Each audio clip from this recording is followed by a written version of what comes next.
Hi sweetie! Share ko sa inyo paano patulugin ang napaka-cute na baby na to.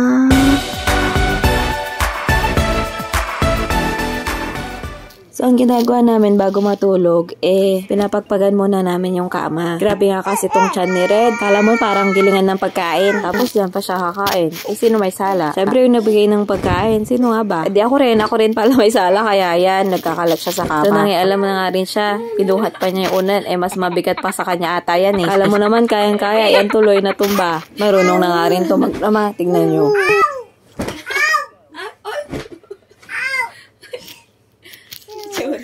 Itsura. Ow! Paano yung ow? Ow! Ow! So, ayan. Padede mama ko kaya try natin siyang patulugin.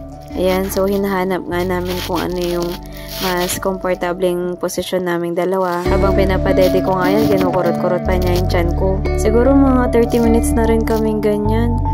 Kala ko nga patulog na siya eh.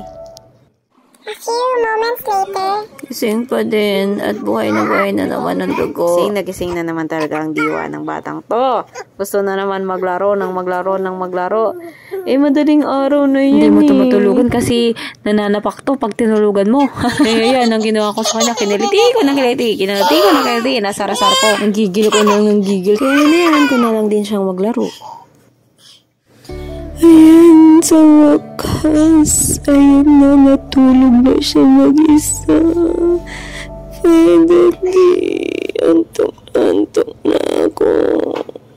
Salamat sa panonood. Good night.